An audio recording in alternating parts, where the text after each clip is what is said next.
keep a lookout for any news that's gonna make a rug pull throughout the markets. I could say that if you do catch a falling knife, it's gonna hurt you bad in the long term, because you're invested in the stock or in these stocks heavily, and you don't want to be caught up where the bottom hasn't even started yet. Um, 389. We're right here. We're kind of extended right on that SPY. I think that we can go back to that 378 level, 370, from the 100-day moving average. Like I said in the last couple of videos, when we break on that 50-day moving average, which is this blue line right here, if we're gonna start touching that and violate that a couple times, I think we can make our way down to that orange line right here, that 375, 378 area, because it looks like we're on our way over there. On Monday, I expect to be I expect Monday to be a bloody Monday. Because it looks like the trend has broken on the daily chart for the SPY. My technical analysis for that is that we could hit that 50-day moving average, which is that 380 area, 383, and then if we break below that, we're gonna head towards that 375, 378, 373 area.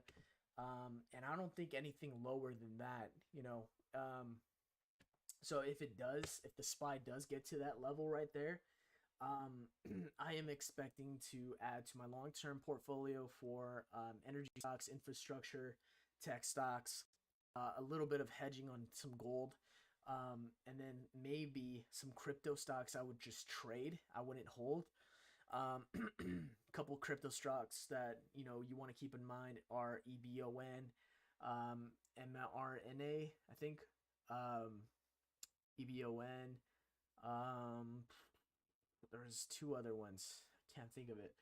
However, yeah, I would trade crypto stocks. Crypto stocks are going to be part of crypto is going to be a good way to kind of like play or hedge in the market if you wanted to trade. Because in the next couple of days we're going to see just red. We're not going to see a bullish market, because I know a lot of you thrive. A lot of you thrive with a bullish market, and bullish just means stock market just goes up and up and up and doesn't stop. However, in a bearish market, I would highly recommend, if you are going to trade, just be careful when you get in these trades. And that also includes, for SPY, if you're going to get into these put options or whatever, or shorting, you're really going to shoot yourself in the foot if you don't have the right technical analysis, and that involves you guys being in a chat room. Okay, now SPY. Okay, like I said, don't catch a falling knife. A falling knife is gonna hurt you bad. You want to wait till it settles if you're gonna go long on any position. If you're gonna go short, like I said, just be careful with any technical analysis. Making sure that all your analysis lines up correctly, because you don't want to do a mistake that would gravely hurt you in a position that you go short in. Okay. But yeah, so that is my technical analysis for SPY. FCEL is going to be a good. I always talk about FCEL, and I'm going to be adding to my position pretty soon here. On chat, I was telling members that I'm going to be adding more to the energy sector on my long-term portfolio. And I think a couple videos back, I talked about adding FCEL around a $12 area range, which is right here. And, we get that one last push from stimulus, which turned into a bullish market for a couple days. And then now we're breaking below a moving average, and we're holding this 100-day moving average. Now, I think right here on Monday, okay, on Monday, if we do make our way on FCEL on the daily chart, if we break below the 100-day moving average, I'm going to add a small position to my FCEL portfolio, long-term portfolio. I'm going to be adding my majority of my shares around this $10 area, $9 area, because that's a really good buy. Okay, that area is a really good buy, and that's something I would highly recommend for those of you that are looking for a play. within the next couple weeks, and to add more to your long-term portfolio for the energy sector. Now, BW is going to be a industrial slash in energy sector, I believe. BW deals with biogas, natural gas. Let's see what it talks about here. It does take a while. I apologize about that. So on the company, it talks about let's see, industrial goods, machinery, equipment, and components. That's just the brief. The summary tells you the rest. You can read more about Babcock and Wilcox. That is what BW stands for. BW is a really good long-term stock. It has a lot to do with energy. Yeah, a lot of energy technology, industrial, and nitrogen gas, blah blah blah blah blah. Yeah, so I mean, you can read more about it, but this is something that I'm going to be adding to my long-term portfolio as well. It's really overextended right here on the daily chart, as you can see. It's barely holding the trend line, and I want to see it break below that 50-day moving average, and maybe I'll be adding more to that 548 level around there. I'll be adding a full size to my long-term portfolio. I don't think that BW can break below the 100-day moving average and head towards $4. If it does, I mean, that's a really great discount for a long-term portfolio for stock here for BW. Okay, so BW is a really good long-term that you want to add. KNDI. I mean, like, if we're gonna get into the energy sector, um, I'm gonna be highly honest, like truthfully honest on that. I think if we're gonna get into the energy sector, I mean, let's be realistic. That investing into the tech sector. Okay, I meant tech sector. If we're gonna be going into the tech sector, I mean, I honestly wouldn't expect any of that money to be working for me until the next 2-3 years. It's going to be starting to work, not even work at all. Within the next 2 to 3 years, I think that we could see the energy or tech sector start to work within the 2-3 years mark. I mean, this is a really good buy if you really think about it. KNDI at $7. Geez, I would definitely buy some more shares if I were you guys to add to my long-term portfolio. I really like KNDI because the company is so underrated. The company, I believe, came out with a model for a smaller vehicle on an electric vehicle, and they just need to come out with a presentation for a larger vehicle. And I believe that this company has a lot of potential. They made a deal with Ford, I believe. I could be wrong, but it is a Chinese EV stock that I would look into for tech. Obviously Tesla's a really good play for tech stocks as well, but Tesla is a little bit more like for people who have large accounts. And Tesla would be actually something that you would have to add here and there, and it's a cold stock. It's a giant cold stock, and it's something that moves very volatile. Okay, so trading Tesla is actually could be rewarding, but could also be very unrewarding, you could say. So UVXY is something that I'm going to be using as a tool to be hedging within the next couple weeks for the market. Okay, UVXY right now is at a pretty good low at 672, and basically UVXY is kind of like a fear vehicle, a fear vehicle for whenever there is uncertainty in the markets, people would hedge with UVXY. UVXY is just pretty much like a fear vehicle. It's at its low right now. It's 657. which is not bad, not bad. If we get this stock market crash, I could see this thing spike, I could see this thing spike for sure. It's below the trade line, so I would consider this a really good buy for a hedge, okay? A really good buy for a hedge. And just hedging just means like to add to your to add a small or decent sized position, not a full size, just a decent sized position, in case we get any uncertainty throughout the markets. So that way you can capitalize off of this move here from UVXY. VXX is also another vehicle that people use to use when the market is on in a panic mode, I guess you can say, or uncertainty. Okay, VXX follows UVXY obviously, and then plays the opposite of the SPY in a way. Not completely the opposite.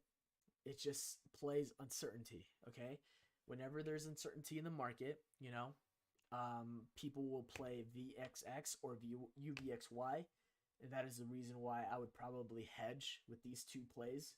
And then JNUG would be a good hedge as well for like some call options. You can play call options for a couple months out if you can find a good cheap option call. JNUG right now 92.13. The last time I checked, it was like at $88, which is not bad. We're looking to see if JNUG can break above that 50-day moving average. And the reason why I say JNUG, it's because it's an ETF. It's going to give you some potential moves. It's not something I would invest in long term. I would just play it with gold. If you see gold moving up and down, I would play some JNUG. Okay, and by looking at gold, I mean by going on the investing.com is one of the tools that I use every single day in the morning with members, and I tell them, guys, I use this tool on investing.com to see, what is moving in the markets. If gold is moving in the markets, I know that gold plays are going to be in play. If oil stocks are moving in the markets, I'm going to be playing oil stocks as well. Oil stocks, natural gas is another thing. And I want to look at oil stocks too. WLL. Let's see what WLL is a good oil stock. OXY, Oxy is a good. Occidental is a good stock. Yeah, these things are running up pretty good. I'm not sure what catalyst made these oil stocks move, but if the SPY pulls back, I would expect to buy some Oxy. Let's see where Oxy's at valued.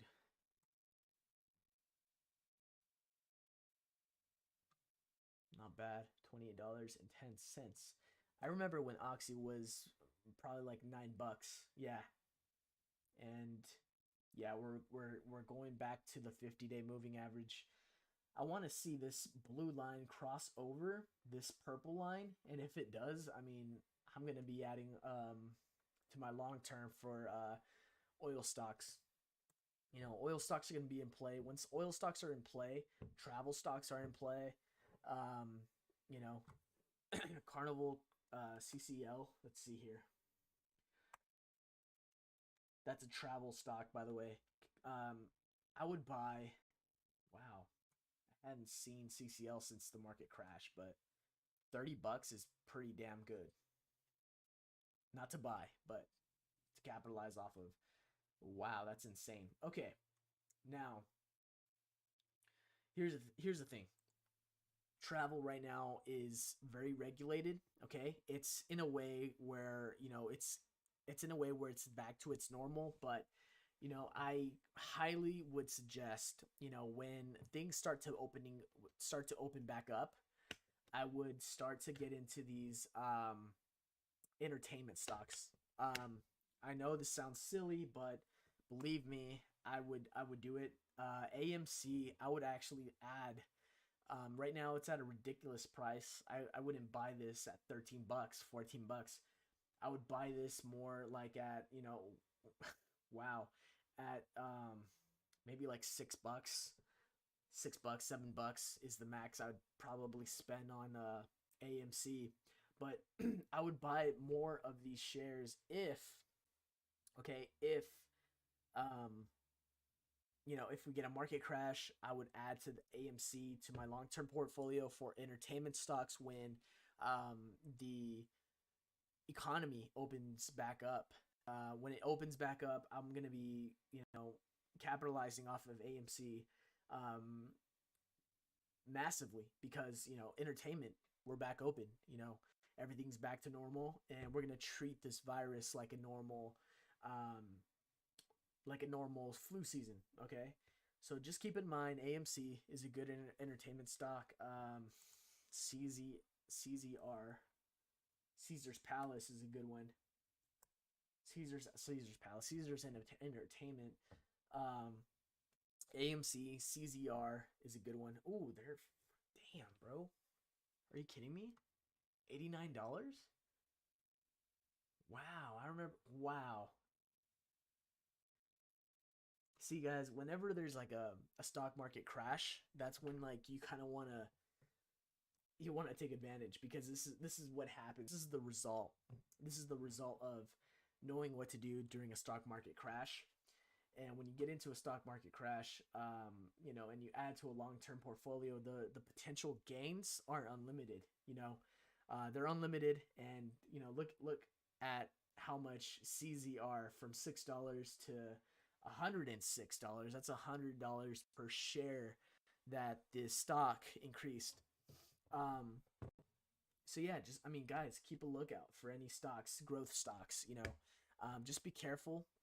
With with the stock market crash, if there is any, or a dip. If we get a dip to the 100-day, I'm not saying that we're gonna have a crash for sure, but I'm gonna say that I'm gonna be prepared with the mindset that if we do have a crash or if we do have a dip, I'm gonna be adding to a long-term portfolio. I would suggest that you guys do the same as well. For those of you that are actually already doing it, congrats. Congrats on that. Congrats on that capitalization. Let's see.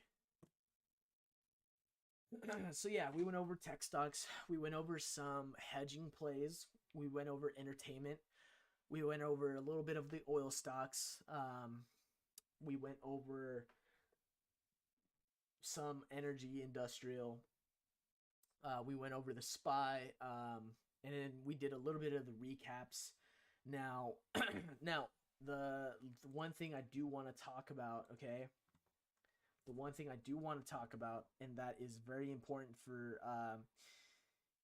I would say, experienced traders, okay?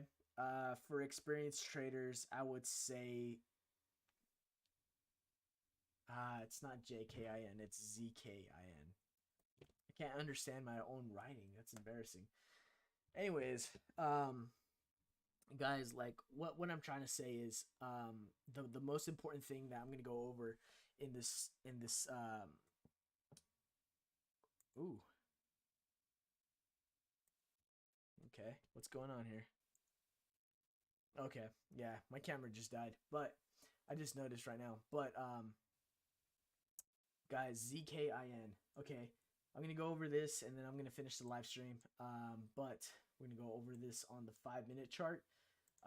Click on that. Next live stream, I promise, if you guys are seeing this or if you guys ever see this, it will be a little bit better than what it is now. Okay.